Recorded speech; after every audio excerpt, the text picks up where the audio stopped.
மணிகண்டன்லாம் writer ஆக்சுவலாக. So எல்லாத்தையுமே வந்து ஃபிலாசபிக்கலாக ஸ்டடி பண்ணி அண்டர்ஸ்டாண்ட் பண்ணி வச்சுக்கிறது. லைஃப்பில் அவ்வளோ எக்ஸ்பீரியன்ஸ் இருக்குது, அவ்வளோ அடிபட்டுருக்காப்புல. இவ்வளோ ஷார்ட் டைமுக்குள்ளே சொல்லணும் அப்படின்னு யோசிக்கும் பொழுது அந்த வார்த்தையாக மாறுது. அண்ணாமலை, வீரா, பாஷ் 3 படத்தோட ஒர்க்கிங் எக்ஸ்பீரியன்ஸை ஷேர் பண்ணியிருக்காங்க. கேப்டன் பிரபாகரன்லாம் வந்து 40வது நிமிஷத்தில் வருவார். ஆடியன்ஸ் வந்து ஃபேன்ஸ் வந்து கத்திக்கிட்டே இருக்கானுங்க, தலைவரை கொண்டு வா, தலைவரை கொண்டு வா. அவர் வந்து அனாதையாக இருப்பார், இவங்க முஸ்லீமாக இருப்பாங்க, இவங்க தத்தெடுத்து வளர்ப்பாங்க. இந்த கேப்டன் பிரபாகரனுக்கு அந்த கதைக்கு சம்மந்தமே கிடையாது. டேனியல் பாலாஜி வந்து கௌதம் இது கண்டென்ட் மிஸ் ஆகுது அப்படின்ட்டான். எல்லாருக்கும் முன்னாடி ஒரு டைரக்ஷன் டீமை வந்து ஒரு ஆக்டர் சொல்கிற மாதிரி ரிவ்யூ பண்ணுறது வந்து கரெக்ட் இல்லை, தேவையில்லை இருக்கும். ஆனால் அவங்களுக்கு ஃபேன் ஃபாலோயிங் இருக்காங்க.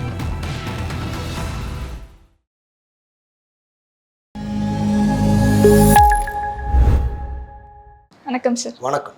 எப்படி சார் இருக்கீங்க? நல்லா இருக்கு. நீங்கள் எப்படி இருக்கீங்க? நல்லா இருக்கேன் சார். மணிகண்டன் சார் குட் நைட்டில் நடித்த அந்த எக்ஸ்பீரியன்ஸ் சார், அவர் வந்து எல்லா இன்டர்வியூலையும் பார்க்கும்போது ரொம்ப தத்துவமாக பயங்கரமாக லைஃபோட மீனிங்கை ரொம்ப இதுவாக சொல்லிகிட்டு இருப்பார். அங்கே செட்டில் எப்படி சார் அவர்? இல்லை, நான் ஜென்ரலாகவே பேசும்பொழுது என்ன தெரியுமா ஆகுது, மணிகண்டன்லாம் ரைட்டர் ஆக்சுவலாக.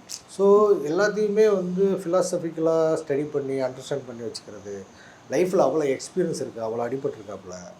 ஸோ இதை நீங்கள் வந்து இப்போ டைரெக்டாக பேசும்பொழுது நாங்கள் நார்மலாக தான் பேசுவோம். நார்மலான விஷயமாக தான் பேசுவோம். அது இவ்வளோ என்ன சொல்லுவீங்க பஞ்ச் டைலாக் மாதிரியெல்லாம் வராது. பட் என்ன ஆகுதுன்னா இன்டர்வியூவில் வந்து நமக்கு கிடைக்கிற டைம் கம்மி. நீங்கள் ஒரு கேள்வி கேட்டு அடுத்த கேள்விக்கு போயிருங்க.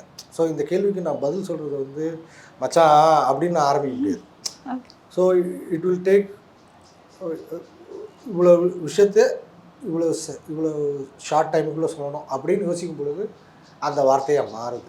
அதுதானே தவிர்த்து எனக்கு அது ஒருத்தர் ஸ்டைலு அவ்வளோ. Okay sir. இப்போ நிறைய டேரக்டர்ஸ் வந்து இன்டர்வியூ கொடுக்குறாங்களே சார், அதில் இன்டர்வியூ கொடுக்கல உங்களுக்கு ரொம்ப பிடிச்ச டேரக்டர், இவர் கொடுக்குற வே ஆஃப் அந்த இது எனக்கு சாய் விசித்ரா நான் பார்ப்பேன். அதில் வந்து ஆர்கே செல்வமணி சார் வந்து கொடுத்த இன்டர்வியூவும் சரி, சுரேஷ் கிருஷ்ணா அவங்க கொடுத்த இன்டர்வியூ, பி வாசு சார், இந்த 3 பேர் இன்டர்வியூ வந்து எனக்கு வந்து ஒரு மாதிரி மாஸ்டர் பீஸ் நான் சொல்லுவேன். அதே மாதிரி நக்கீரன் கோபால் அவங்க கொடுத்தாங்க. அது ஒரு 15 எபிசோடு இருக்குது. That's like amazing. அது வந்து ஒரு லைஃப்பை கிட்டத்தட்ட ஒரு 4-4.5 மணிக்கூரில் எக்ஸ்பீரியன்ஸ் பண்ண மாதிரி இருந்தது. அதுவும் அந்த மாதிரி ஒரு life. So RK Selvamani sir, ஏன்னா அவர்கிட்ட மிகப்பெரிய ஒரு ட்ரூத் இருக்குது. எதையுமே அவர் வந்து அவர் தோற்ற இடத்தையும் ரொம்ப சாதாரணமாக சொல்கிறாரு, ஜெயிச்ச இடத்தையும் சொல்கிறாரு, சமாளித்த விதத்தையும் சொல்கிறாரு. அவர் எதையுமே அதை வந்து எக்ஸாக்ரேட் பண்ணியோ இல்லை ஒருத்தரை வந்து பாராட்டி பேசணும்னு சொல்லிட்டு மாற்றி பேசுகிற மாதிரியே எனக்கு தெரியல. அவர் ரியல் லைஃப்பில் என்ன நடந்துச்சோ அதை அப்படியே ஃப்ராங்காக அவங்ககிட்ட சொன்னால் அப்படி இருந்தது. எனக்கு சுரேஷ் கிருஷ்ணா சாரோட இன்டர்வியூமே வந்து அவர் ஒரு இதுவுமே அவர் மை டேஸ் வித் பாஷான்னு சொல்லிட்டு புக்கு இருக்குது. நீ அந்த அண்ணாமலை, வீரா, பாஷ் 3 படத்தோட ஒர்க்கிங் எக்ஸ்பீரியன்ஸை ஷேர் பண்ணியிருப்பாரு.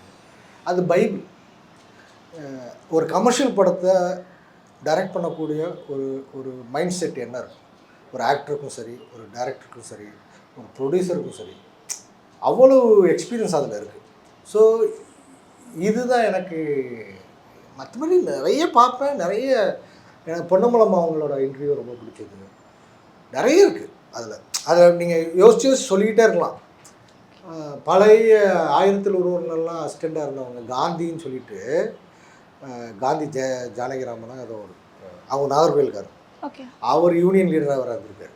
ஸோ அவர் இன்டர்வியூ எடுத்திருந்தாங்க. அவருக்கு 84 வயசு என்னமோ. That's all amazing. So directors மட்டும் இல்லை, எனக்கு எனி கிராஃப்ட் நடிக்கிறது இது இன்ட்ரெஸ்டிங்னா அதான் over telling the truth it's more interesting. Okay sir. இப்போ நிறையா பேர் வந்து யூடியூப் சேனல் ஆரம்பித்து நான் ஒரு டைலர் வந்தாலும் அது டீகோட் பண்ணுறதா இருக்கட்டும், இல்லைனா ஒரு படத்தை வந்து டீகோட் பண்ணுறது நிறையா பண்ணிகிட்டு இருக்காங்க. நீங்கள் ஒரு டேரக்டராக நான் கேட்குறது என்ன, நீங்கள் நிறையா படம் பார்த்துருக்கீங்க, நான் இந்த படத்தை டீகோட் பண்ணியிருக்கேன் ஆனால் இது யாருமே பண்ணதில்லை. இல்லை இல்லை, நான் படம் ரிலீஸ் ஆகிறதுக்கு முன்னாடி நான் அதை நிறைய இல்லை மண்டல பார்த்ததுக்கப்புறம். பார்த்ததுக்கப்புறம் நான் பண்ணது படம் நிறைய டைம் ரிப்பீட்டடாக பார்த்ததுன்னு பார்த்தீங்கன்னா மேபி நாயகன் சொல்லலாம், தளபதி, மேட்ரிக்ஸ், டெர்மினேட்டிவ் ஜட்ஜ்மெண்ட்டு, காட்ஃபாதர், நிறைய டைம் பார்த்தீங்கன்னா டார்க் நைட், அந்த மாதிரி நிறைய இருக்குது. பட் இந்த ஒரு 6-7 படங்கள் இருக்குல்ல, it's like my captain Prabhakaran. Captain பிரபாகரன்லாம் வந்து 40வது நிமிஷத்தில் வருவார். அவரோட 100வது படம் நான் தேட்டரில் விருதுநரில் பார்க்குறேன். ஆடியன்ஸ் வந்து ஃபேன்ஸ் வந்து கத்திக்கிட்டே இருக்கானுங்க, தலைவரை கொண்டு வா, தலைவரை கொண்டு வா. 40வது நிமிஷம் போலீஸ் ஸ்டேஷன் சீனில் என்ட்ரி ஆகும். அதுலேருந்து அது வரைக்குமே கதைக்கு என்ன தேவையோ அதுதான் போயிட்டுருக்கு. நார்மல் ஆடியன்ஸுக்கு அது பிரச்சனை இல்லை, ஃபேன்ஸுக்கு தான் அது. 40வது நிமிஷத்துக்கு இட்ஸ் லைக் ஜம். ஸோ ஒரு ஆக்ஷன் படம் அந்த மாதிரி பார்த்ததே இல்லை. அது அந்த எக்ஸைட்மெண்ட் ஃபஸ்ட் டைம் நம்ம படத்தில் பார்க்கும் பொழுது ஏன் வந்துச்சு அப்படின்னு சொல்லிட்டு திருப்பி திருப்பி திருப்பி திருப்பி திருப்பி பார்க்கும் பொழுது இட்ஸ் லைக் அது ஒரு கேரக்டரோட கதை கிடையாது, அவ்வளோ கேரக்டர் இருக்குது. அவ்வளோ கேரக்டர் அதில் வந்து ரம்யா கிருஷ்ணன் அவங்க கேரக்டர் இருக்குது, மன்சூர் அலிகான் அவர் வீரபத்ரனா பண்ணியிருப்பார், லிவிங்ஸ்டன் அவர் பண்ணியிருப்பார். ஸோ எல்லாத்துக்குமே ஒரு பர்பஸ் இருக்குது, கேரக்டர் இருக்குது. காந்திமதி அம்மா பண்ணியிருப்பாங்க, அவர் வந்து அனாதையாக இருப்பார், இவங்க முஸ்லீமாக இருப்பாங்க, இவங்க தத்தெடுத்து வளர்ப்பாங்க. இந்த கேப்டன் பிரபாகரனுக்கு அந்த கதைக்கு சம்மந்தமே கிடையாது. ஆனால் ஒரு ஒரு சப்ளாட் வச்சுருப்பாங்க. ஏன்னா இந்த அம்மா சாக போகிறாங்க. எந்த அம்மா பெத்த அம்மா சாகுறது வேற, இப்படி வேறு மதத்துலேருந்து இந்த பையனை எடுத்து அந்த பையனை அப்படியே வளர்த்து அவனை அப்படி வளர்த்த அம்மாவை வெளில கொண்டான் அப்படின்னு ஒன்று இருக்குல்ல. ஸோ அதில் எல்லா சீன்ஸ்லேயும் எல்லா கேரக்டருக்கு முன்னாடியும் ஒரு பர்பஸ் அண்ட் ஒரு ஸ்டோரி டெல்லிங் இருந்துட்டு அது. ஸோ இப்படி டீகோட் பண்ணுறது இல்லை. நான் டீகோட் பண்ணுறதுன்னா என்ன, அதை பண்ணிட்டாங்க. ஆக்சுவலாக டீகோட் பண்ணுறது ரொம்ப ஈஸி, ஏன்னா எல்லாத்தையும் பண்ணி வச்சுட்டாங்க. நீங்கள் பொறுமையாக உட்காந்து பார்க்கணும். எனக்கு என்கோடு பண்ணுறது தான் பிடிக்கும், விச் இஸ் லைக் ரைட்டிங் தான் பிடிக்கும். நீங்கள் அதை அந்த குவாலிட்டியில் எல்லோரும் டீகோட் பண்ணுற மாதிரி எதையாவது ஒன்று எழுதணும். இல்லை, நீங்கள் டீகோட் பண்ண வரல. இங்கே நிறைய பேர் வந்து டீகோட் பண்ணுறதுல நின்றுறாங்க. ஓகே இதை பண்ணிட்டேன் அப்படி, அதை பண்ணுறது இல்லை, அது ஈஸி. நீங்கள் ஒரு ஒரு ஒரு சாஃப்ட்வேர் இருக்குது, ஒரு 1500 லைன்ஸ் இருக்குது ப்ரோக்ராம் அப்படின்னா அதை படிச்சிங்கன்னா அதை ஒரு பை அனலைஸ் பண்ணி கற்றுக்கணும். ஆனால் அது 1500 லைன் அடிக்கணும். இல்லை, 1500 லைன் அடிக்க தான் நம்ம வந்திருக்கோம். நம்ம இங்கே கதை எழுத தான் வந்திருக்கோம், கதையை டீகோட் பண்ண வரல. இங்கே டீகோட் பண்ணுறது வந்து பிகினிங் ஸ்டேஜ் தான். ஆனால் எல்லாருமே அதுவே பெரிய அச்சீவ்மெண்ட் மாதிரி அங்கேயே நின்றுறாங்க. ஸோ எழுதணும். ஸோ அந்த மைண்ட் செட்டுக்கு போகணும். நான் எப்போவுமே வந்து ஒரு டைரக்டரோ ஒரு ரைட்டரோ என்னை ரொம்ப இம்ப்ரெஸ் பண்ணால் நான் எப்படி யோசிப்பேன்னா, இந்த ஐடியா எப்படி வந்திருக்கும், எங்கேருந்து ஆரம்பிச்சிருப்பாங்க, எப்படி இந்த தாட் ப்ராசஸ் வந்து இந்த கதைக்கு சீடாக இருந்திருக்கும், என்ன தாட் ப்ராசஸ், அப்போ என்ன மைண்ட் செட், அப்போ நம்ம லைஃப்பை பார்க்குறது எப்படி இருக்கணும். I am very argumentative and very authoritative. அது வந்து ஃப்ரெண்ட்ஸுக்குள்ளே என்ன சொல்லுவாங்கன்னா அவங்கள்ட்ட பேசவே முடியாது, சொன்னதே சொல்லிட்டு இருப்பாங்க. பட் அது தேவைப்படுது. ஒரு ரைட்டராக நீங்கள் இருக்கணும்னா உங்களுக்கு ஒரு யூனிக் பாயிண்ட் ஆஃப் வியூ இருக்கணும், ஒரு அண்டர்ஸ்டாண்டிங் இருக்கணும். 10 பேர் அப்படி யோசிக்கிறாங்கன்னா நீங்களும் அப்படி யோசிக்கலாம், ஆனால் அதையும் தாண்டி ஒன்று யோசிக்கணும்.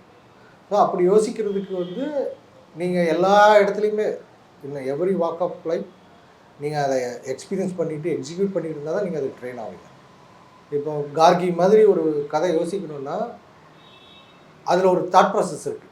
என்ன இருந்தாலும் நம்ம வீட்டில் நம்ம அப்பா அம்மாலாம் கரெக்டாக தான் இருப்பாங்க, யார் வாய்ப்பே கிடையாது. எங்கேயோ ஒரு அப்யூஸ் நடந்துகிட்ருக்கு, அவன் யாருக்கும் அப்பாவாக தான் இருக்க போகிறான்.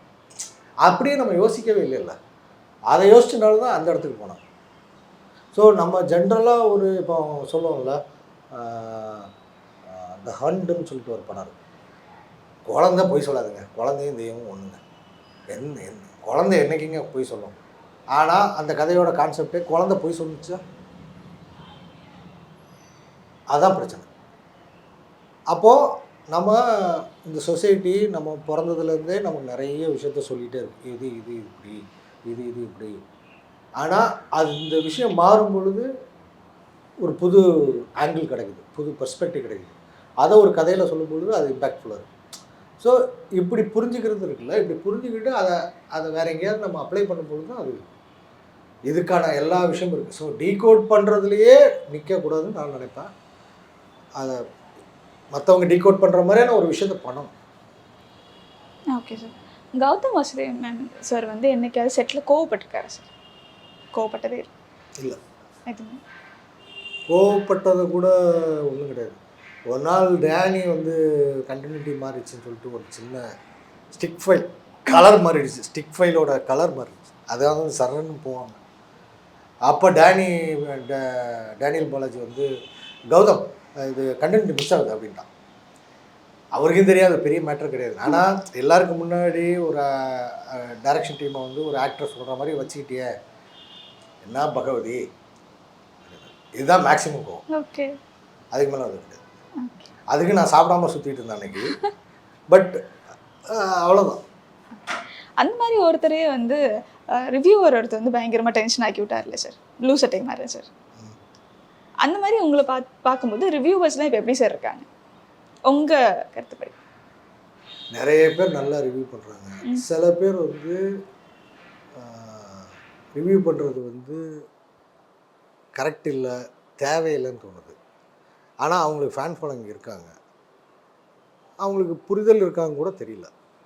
நார்மலாக படம் பார்த்துட்டு அவங்க பேசுகிறாங்க, அதே தான் ரெக்கார்ட் பண்ணி வீடியோவில் யூடியூப்பில் போடுறாங்க. சில பேர் அதை ஒரு படத்தை அழகாக புரிஞ்சுக்கிட்டு அதை அண்டர்ஸ்டாண்ட் பண்ணிக்கிட்டு அந்த ஜென்ரலி சொல்லுவாங்கள்ல, ரிவ்யூவோ கிரிட்டிக்கல் பாயிண்ட் ஆஃப் வியூவோ ஃபீட்பேக்கோ வரும்பொழுது அது அந்த ஃபிலிம் மேக்கருக்கோ இல்லை அந்த ப்ரொடியூசர்ஸ்க்கோ அடுத்த படத்தை பண்ணும் பொழுது அது எந்த விதத்துலையாவது ஹெல்ப்ஃபுல்லாக இருந்துச்சுன்னா அது ஓகே. அதை நீங்கள் கண்டம் பண்ணுங்க, கிளிங்க, அதெல்லாம் ஓகே. அதெல்லாம் நான் பண்ணக்கூடாது, பண்ணணும்னு சொல்லலை. ஆனால் ஏதோ ஒரு விதத்தில் நீங்கள் சொல்கிற ஃபீட்பேக் அவங்களோட தாட் ப்ராசஸில் போய் உட்காந்து அது அவங்க பெட்ரு படம் பண்ணுறதுக்கான ஒரு இடத்துக்கு கொண்டு போகணும்னா அது சூப்பர், அது நிகழணும்னு நான் பார்க்குறேன். ரிவ்யூவில் எந்த ரிவ்யூவுமே சொல்கிறேன். இப்போ நான் ஒரு படம் பார்த்துட்டு நான் ஒன்று சொல்கிறேன், அது என்னோடய புரியாமையை சொல்கிறது கிடையாதுல்ல. நான் அப்போ வந்து அந்த ஃபிலிம் மேக்கரையும் தாண்டி ஒரு ஆடியன்ஸையும் தாண்டி ஒரு ஒரு புரிதலோடு இருந்திருக்கணும். அப்படி நான் புரிஞ்சுக்கிட்டு நான் ஒன்று சொல்லும் பொழுது, ஆமாம் இந்த பாயிண்ட் ஆஃப் வியூவில் நம்ம யோசிக்கவே இல்லையே, நம்ம அடுத்த படம் பண்ணும்பொழுது இந்த மாதிரி யோசிக்கணும். இல்லை அந்த அந்த பர்டிகுலர் இதை கேட்குறவங்களுக்கு வந்து அந்த பர்டிகுலர் என்ன சொல்லுவீங்க, ரிவ்யூவை பார்க்குறவங்களுக்கு ஆடியன்ஸுக்காவது இப்படி நம்ம யோசிக்கவே இல்லையா, இவங்க கரெக்டாக கேட்குறாப்லையா, இவங்க கரெக்டாக கேட்குறாங்களே, இந்த மாதிரி தான் நம்ம படம் பார்த்துருக்கணும். அந்த மாதிரி ஏதோ ஒரு இடத்துல யாரையோ முன்ன நகர்த்துனா அது நல்லதுன்னு நினைக்கிறேன். அது இங்கே நிகழுதுன்னா எனக்கு டவுட். அது ஓகே சார். ஹைடெக் மிஷின்களால் கைப்படாமல் உங்கள் நலனில் அக்கறையோடு தருகிறது சத்துள்ள லயன் டெசர்ட் கிங் டேட்ஸை வாங்குங்க. லயன் டெசர்ட் கிங் டேட்ஸ், சிங்கம் போல ஸ்ட்ரெங்த் எனக்கு. Taste daily, taste daily.